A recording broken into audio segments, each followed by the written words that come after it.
وصحبه وأهل بيته أجمعين. أما بعد، أعوذ بالله من الشيطان الرجيم. بسم الله الرحمن الرحيم.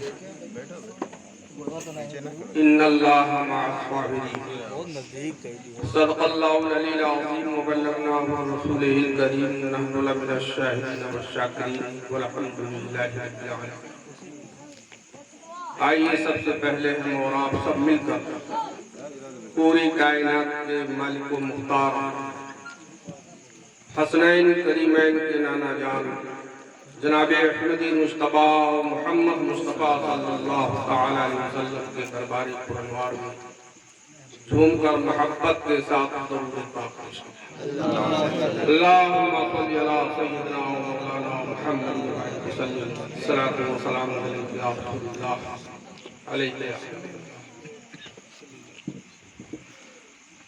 سننے کے موڈ میں ہیں آپ لوگ؟ سب ہاتھ اٹھا دو تو سن لو. اٹھا دو سب. اٹھا دو ہاتھ. اٹھا ہاتھ دے دینا. یہ بات میں فیل کرتا ہوں وہی معلوم نہیں. جگہ تو نہ آ رہی ہے. ایک بات بلند آواز سے کہیے یا علی. یا علی. ابھی نہیں آواز پہنچی. یا علی. یا علی. علی سے محبت کرنے والے کو کیا کہتے ہیں؟ شیعہ کہتے ہیں. جو علی سے محبت کرتا ہے یا علی کا نعرہ لگاتا ہے اس کو شیعہ کہتے ہیں. اور آپ حضرات یہ جانتے بھی ہیں کہ میں ایک بدنام قسم کا آدمی ہوں. سنے ہو کہ نہیں؟ تو اب آپ کو یہ دیکھنا ہے کہ مولا کائنات علیہ السلام کو کس کس نے ان سے محبت کی.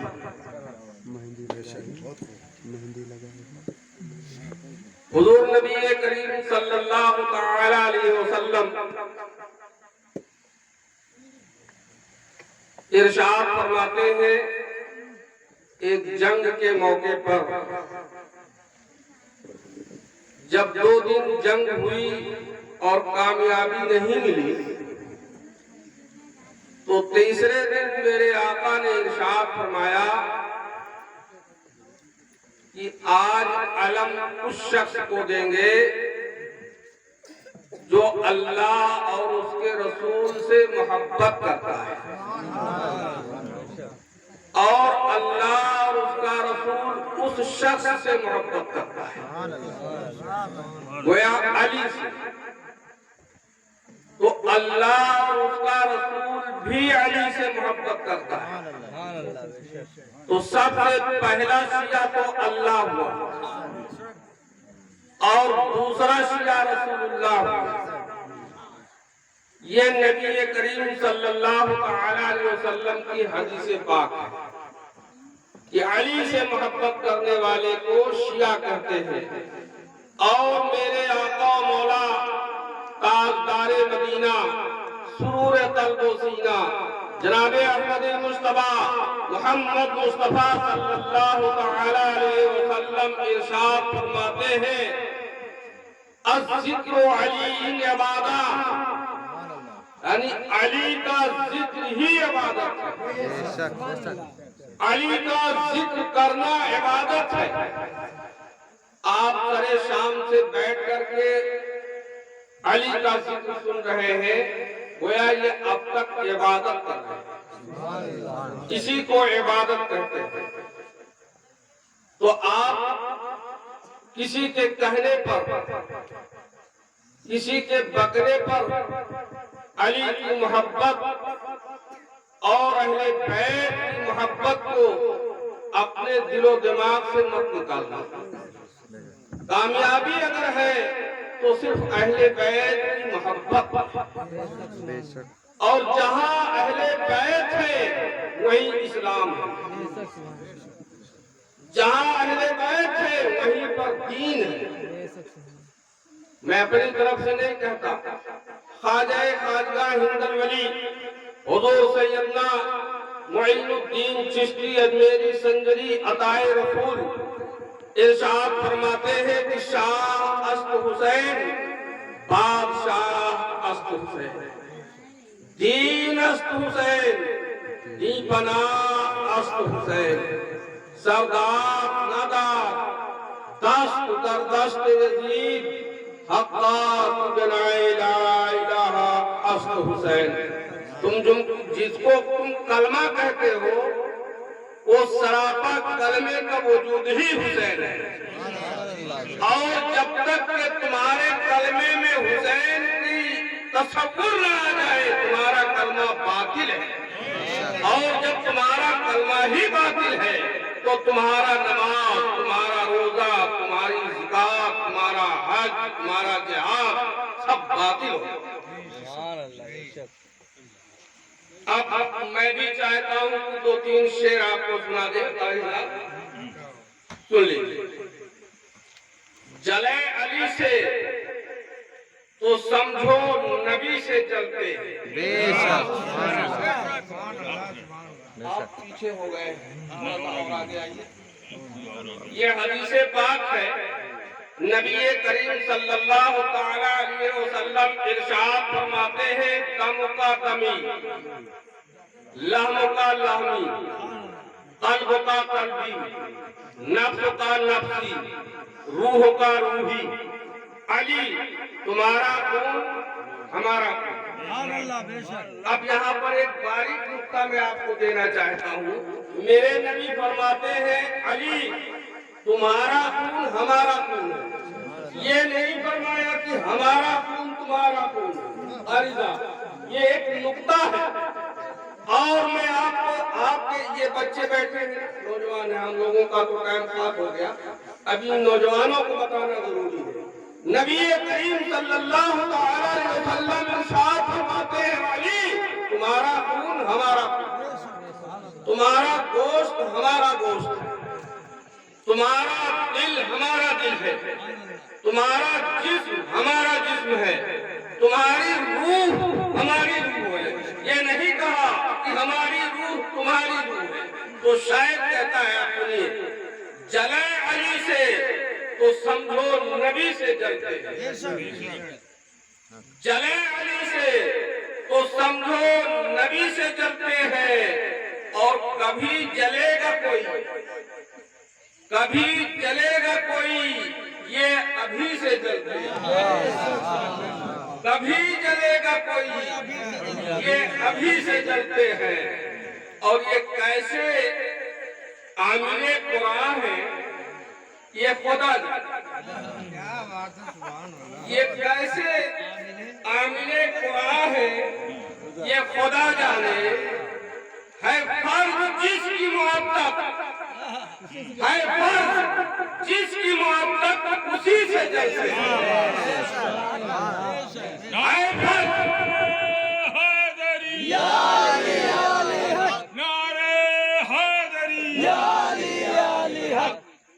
یہ کیسے عامل قرآن ہے یہ خدا جانے ہے فرض جس کی محبت اسی سے جلتے ہیں اور بیان کیسے کرے کوئی حال حیدر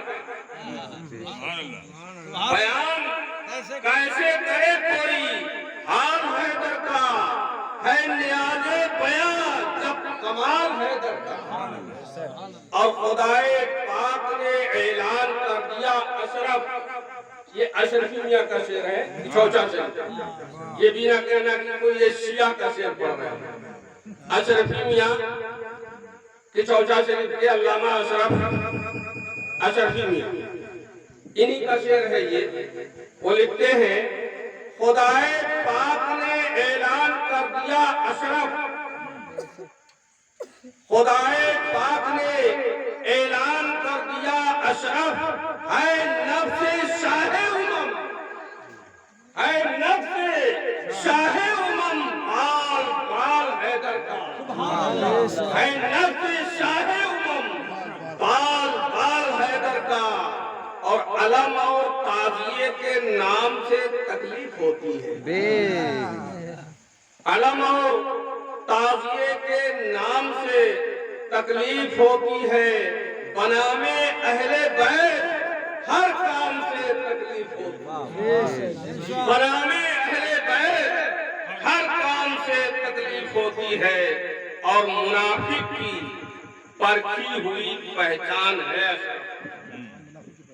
غور سے سنیے بچوں، منافق کی پرکھی ہوئی پہچان ہے اشرف کہ اس ناری کو حیدر نام سے تکلیف ہوتی ہے، کہ اس ناری کو حیدر نام سے تکلیف ہوتی ہے، اور خالق نے ان کے نام میں رکھی ہے وہ صفات، خالق نے ان کے نام میں رکھی ہے وہ صفات، مردے پہ پڑھ کے پھونک دو مل جائے گی حیات، مردے پہ پڑھ کے پھونک دو مل جائے گی حیات۔ اور یہ بیگم شاہ وارسی کے اس میں تضمین کیا ہے انہوں نے کلام میں، اسے بھی سن لیجئے۔ یہ اور بات ہے کہ نہ مانے کوئی خدا، یہ اور بات ہے کہ نہ مانے کوئی خدا، لیکن کہی ہے بیگم و بادام نے سچی بات، لیکن کہی ہے بیگم و بادام نے سچی بات، بیگم لیکن کہی ہے بیگم و بادام نے سچی بات، بیگم یہی تو بات ہے مقصود کائنات، بیگم یہی تو بات ہے مقصود کائنات، خیر النساء حسین و حسن مصطفیٰ علی، خیر النساء حسین و حسن مصطفیٰ علی۔ اور جلے علی سے تو سمجھو نبی سے جلتے ہیں، کبھی جلے گا کوئی یہ ابھی سے جلتے ہیں۔ اب درود پاک پڑھیے تو میں اپنی بات کو آگے بڑھاؤں۔ آواز نہیں سنائی پڑ رہی، آپ زور سے پڑھو نا، جاگتے ہو تو سو رہے ہیں۔ اللہم صلی علی محمد وعلی محمد صلی اللہ تعالی علیہ وسلم۔ جو شخص محمد کے وصولوں پہ چلے گا، کہہ دو سبحان اللہ، جو شخص محمد کے وصولوں پہ چلے گا، دنیا کے خداؤں سے وہ ہرگز نہ ڈرے گا۔ جو شخص محمد کے وصولوں پہ چلے گا، دنیا کے خداؤں سے وہ ہرگز نہ ڈرے گا، اور پہچان محمد کے غلاموں کا یہی ہے، پہچان محمد کے غلاموں کا یہی ہے کہ اعلان حقیقت وہ کھلے عام کرے گا۔ اب نہیں بولے آپ اب اعلان حقیقت کیا ہے ہم آپ کو بتائیں اور جاننا ضروری ہے۔ کتابوں میں مورخوں نے لکھا ہے شب عاشورہ یعنی 10 محرم الحرام کو حضرت آدم علیہ السلام کی توبہ قبول ہوئی، آپ نے پڑھا ہے۔ حضرت نوح علیہ السلام کی کشتی جودی پہاڑ سے اٹھی، حضرت یونس علیہ السلام مچھلی کے پیٹ سے برآمد ہوئے۔ غرضے کی اس طریقے کی روایتیں اور ترتیبیں کتابوں میں لکھی ہوئی۔ میں آپ کو یہ بتانا چاہتا ہوں کہ یہ جو 12 مہینہ ہمارے اور آپ کے بیچ میں چل رہا ہے، محرم، صفر، ربیع الاول، ربیع الاخر، جمادی الاولیٰ، جمادی الثانی، رجب، شعبان، رمضان، شوال، ذوالقعدہ، ذوالحج، 12 مہینے ہیں۔ یہ 12 مہینہ، ان 12 مہینوں کا نام قرآن میں کہیں نہیں ہے۔ غور سے سن رہے ہو نا؟ 12 مہینوں کا نام قرآن میں نہیں ہے۔ یہ مہینہ کب رائج ہوا، اس کا نام کس نے رکھا، یہ کسی ملا کو پتا نہیں ہے، کسی مولوی کو نہیں پتا۔ یہ 12 مہینوں کا نام جو عربی مہینے ہیں، ان مہینوں کا نام کس نے رکھا؟ تاریخوں میں مورخوں نے کتابوں میں لکھ دیا کہ 10 محرم کو کیوں لکھ دیا کہ شب عاشور 10 محرم کا توسل اور نسبت امام حسین علیہ السلام سے، امام حسین علیہ السلام کی فضائل کو کم کرنے کے لیے، ان کے مراتب کو مقام کو کم کرنے کے لیے دشمنان اہل بیت نے، دشمنان اہل بیت مورخین نے کتابوں میں یہ درج کر دیا کہ 10 محرم کو آدم کی توبہ قبول ہوئی، 10 محرم کو نوح کی کشتی ٹوٹی پہاڑ سے لگی، 10 محرم کو یونس کی مچھلی سے پیٹ سے برآمد ہوئے، غزے کی اس طریقے کی کتابوں میں تاریخیں مل رہی ہیں، لیکن یہ غلط ہے۔ اور اس مہینوں کے نام جو درج کیا گیا، جنہوں نے اس مہینے کا نام رکھا وہ میرے آقا مولا تاجدار مدینہ سرور قلب و سینہ جناب احمد مصطفیٰ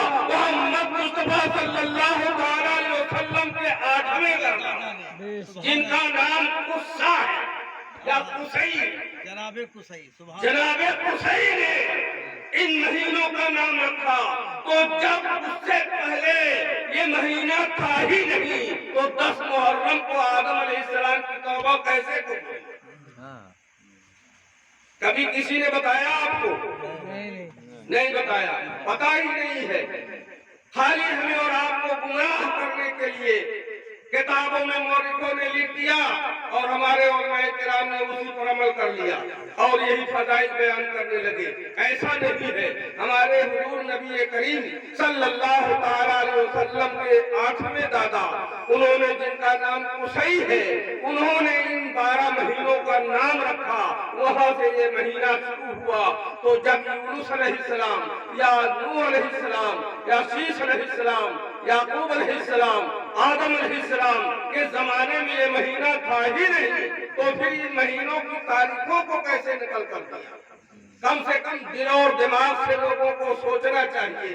درود پاک پڑھو، ہم بات کو آگے بڑھا دیتے ہیں۔ اللہم صلی علی محمد وآل محمد صلی اللہ تعالی علیہ وسلم۔ حاضرین کرام، بچیوں نے اتنی محنت کی ہے اور یہ اللہ کا فضل و کرم ہے کہ ان لڑکیوں کے دل و دماغ میں یہ بات آئی کہ اس محفل کو رچایا اور بسایا جائے۔ میں سب سے پہلے بارگاہ الہی میں دعا کرتا ہوں، التماس کرتا ہوں مولا تبارک و تعالی اپنے ان بچیوں کو پنجتن کا صدقہ عطا فرمائے اور ان کے عمر میں برکتیں عطا فرمائے اور انہیں محب اہل بیت بنائے۔ اور ان کو یہ بتا دینا چاہتا ہوں کہ اس مجلس کا منعقد کرنا کیا ہے۔ سب سے پہلے بارگاہ مصطفیٰ میں حضرت جبریل امی علیہ السلام نے اس محفل کو رچایا اور بسایا۔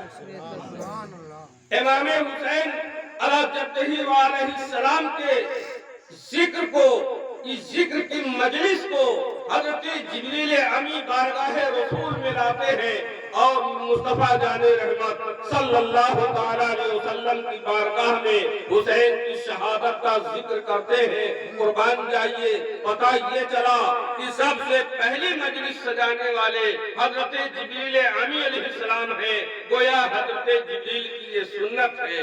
اور دوسری مجلس میرے نبی کریم صلی اللہ تعالی علیہ وسلم نے حضرت ام سلمہ کے گھر منعقد کیا، گویا یہ رسول کی بھی سنت ہے اور یہ حضرت ام سلمہ کی بھی سنت ہے۔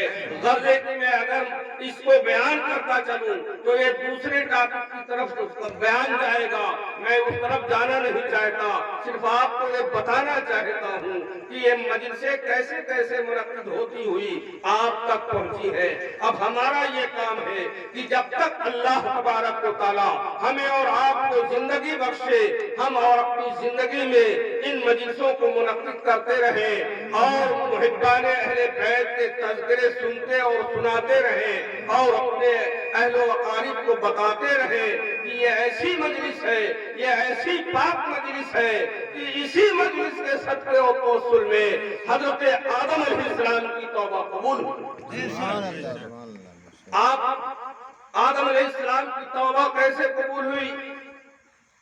قرآن شریف جب آپ کھولیں گے تو اس میں ایک آیت ہے، فَتَلَقَّىٰ آدَمُ مِن رَّبِّهِ كَلِمَاتٍ فَتَابَ عَلَيْهِ۔ یہ آیت کریمہ قرآن پاک میں ہے اور علامہ امام جلال الدین سیوطی نے اپنے تفسیر در منصور کے پہلے جلد کے صفحہ 360 پر نقل کیا ہے کہ جب حضرت آدم علیہ السلام وہاں جنت سے نکالے گئے اور یہاں سری لنکا میں اتارے گئے، اپنے انڈیا میں اتارے گئے، 300 سال تک وہ بھٹکتے رہے اور بھٹکتے رہے، ان کا توبہ قبول نہیں ہوتا تھا۔ اب واقعہ تو بہت لمبا ہے، اگر تفصیل سے بیان کریں گے تو آپ کے سمجھ میں بات یہ پوری مجلس ختم ہو جائے گی، لیکن بات نہیں ختم ہوگی۔ میں یہ بتانا چاہتا ہوں کہ حضرت آدم علیہ السلام کی توبہ ان پنجتن کے صدقے میں قبول ہوا ہے۔ اللہ تبارک و تعالیٰ نے حضرت جبریل امین کو بھیجا کہ جاؤ آدم سے کہہ دو کہ جس کو میں نے جس کے صدقے میں پیدا کیا ہے ان کے نام سے توبہ کرے، ان کے نام سے معافی مانگے تو ہم ان کو بخش دیں گے، ہم ان کی خطاؤں کو معاف کر دیں گے۔ حضرت جبریل امین حضرت سیدنا آدم علیہ السلام کی خدمت میں حاضر ہوتے ہیں اور یاد دلاتے ہیں، اے آدم جو تم پیدا ہوئے تھے، جب تم کو اللہ نے پیدا کیا تھا تو عرش کے دیواروں پر جو تصویریں دیکھا تھا، عرش کے دیواروں پر جو ناموں کو پڑھا تھا اور اللہ نے بتایا تھا کہ یہ وہ تصویریں ہیں، یہ وہ نام ہے کہ جب تمہارا کوئی وقت آئے گا تو اسی نام کے صدقے میں تمہاری غلطی معاف کر دی جائے گی۔ جب انہی کے وسیلے سے توبہ کرو گے تو تمہاری توبہ قبول کر لی جائے گی۔ اب حضرت جبریل یاد دلاتے ہیں تو حضرت آدم علیہ السلام کو معلوم ہو جاتا ہے کہ ہاں میں نے تو دیکھا تھا، اللہ نے بتایا تھا کہ یہ کون ہے۔ تو اللہ تبارک و تعالیٰ نے جب بارگاہ خداوندی میں حضرت آدم علیہ السلام نے التماس کی کہ باری تعالیٰ یہ کون لوگ ہیں، تو کون تھے؟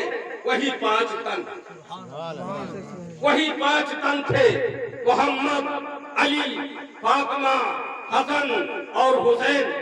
وہ 5 شکلوں کو جب آدم نے دیکھا تو آدم نے بارگاہ خداوندی میں التماس کیا کہ باری تعالیٰ یہ کون لوگ ہیں؟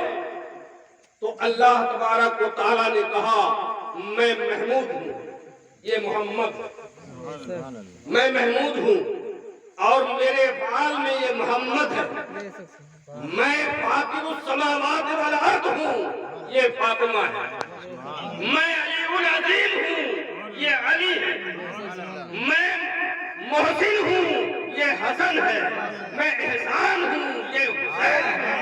اور اسی کے صدقے میں جب تم دعا مانگو گے تو تمہاری دعائیں قبول کی جائیں گی۔ اور جس کے دعا سے آدم کی توبہ قبول ہوتی ہے تو دعا جس کے صدقے میں ہو، جس کا صدقہ لیا جائے وہ افضل ہے کہ آدم علیہ السلام۔ پنجتن کی وہ ذات ہے کہ جس کے صدقے میں زمین کا فرش بچھایا گیا، آسمان کا شامیانہ لگایا گیا، چاند اور سورج کے چراغ جلائے گئے، ستاروں کی قندیلیں روشن کی گئی، آبشار کے نغمے جاری کیے، دریا کو راہ روا کیا گیا۔ تمام چیزیں جو ہوئی ہیں وہ پنجتن کے صدقے میں پیدا کی گئی ہیں۔ بیگم یہی تو 5 ہیں، مقصود کائنات، خیر النساء حسین و حسن، مصطفیٰ علی۔ ان 5 شخصیتوں کے مقابلے میں اگر کوئی انسان کسی دوسرے کے مرتبے کو لاتا ہے، کسی دوسرے کی فضیلت کو لاتا ہے تو اس کی فضیلت باطل ہے۔ اس لیے جو بھی ہو، کوئی بھی ہو، اس لیے کہ قرآن کی آیت ہے اور امام جلال الدین سیوطی علیہ الرحمہ کی تفسیر ہے۔ آل محمد زندہ باد، زندہ باد زندہ باد آل محمد زندہ باد، زندہ باد زندہ باد آل محمد زندہ باد۔ زندہ باد زندہ باد اور یہ جو عتمے فتوے ہیں نا، اس کو جو محب اہل بیت ہوتے ہیں وہ جھیل چکے ہیں بہت پہلے، 1400 سال پہلے۔ حضرت امام حسین علیہ السلام پر 360 مفتوں کا فتویٰ تھا، ان کو قتل کیا جائے۔ غزے کی تمام ائمہ پر فتویٰ لگا ہے، ایسے ہی مجھ پر بھی فتویٰ لگا ہے۔ تو جب میدان محشر قائم ہوگا، جن جن پر فتویٰ لگا ہے وہ سارے لوگ لائن میں کھڑے ہوں گے، تو اسی لائن میں اللہ تبارک و تعالی ہم کو بھی کھڑا کرے گا، اور جس لائن میں حسین کھڑے ہوں گے اسی لائن میں گلزار بھی کھڑا ہوگا اپنا فتویٰ لے کر کے۔ باری تعالیٰ یہ تیرے آل کی محبت میں مجھ پر فتویٰ لگا ہے، میرے اوپر فتوے لگائے گئے ہیں، کیوں لگایا؟ تیرے آل، تیرے محبوب کی آل کی محبت میں لگایا ہے۔ تو اللہ تبارک و تعالیٰ اس کی جزا اور سزا جو دینا ہوگا وہ عطا فرمائے گا۔ اللہ تبارک و تعالیٰ ہمارے اور آپ سب کے حاضری کو قبول فرمائے۔ اب میں کچھ بیان کر دوں لوگوں کو، ہے نا؟ درود پاک پڑھو صلی اللہ علیہ وسلم وعلیہ صلی اللہ علیہ وسلم۔ سلام و سلام علیکہ یا رسول اللہ، علیکہ یا حبیب اللہ۔ اب تک جو کچھ بھی پہلے محرم سے لے کر آج تک آپ نے سماعت فرمائی ہے مختلف تقریروں میں، وہ مدینہ سے لے کر کربلا تک کا واقعہ آپ نے سن لیا ہے، سنے ہو نا؟ اب میں مناسب سمجھتا ہوں تھوڑی دیر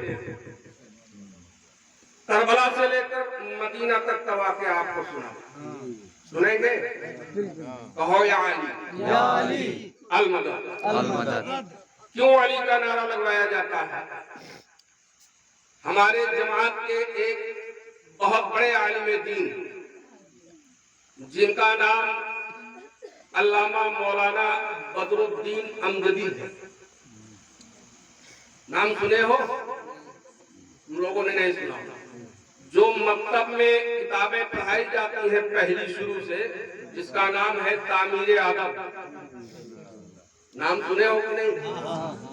تعمیر ادب، انہوں نے پہلی تعمیر ادب کے آخری پیج پر ان نعروں کو لکھا۔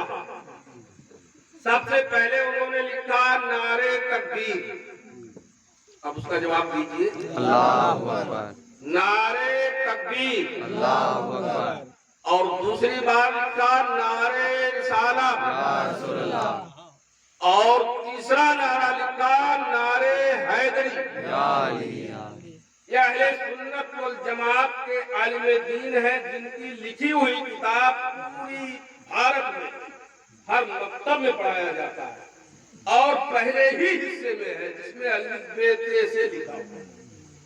اب اس کے بعد اور جو نعرے ہیں وہ سلسلوں کے نعرے ہیں۔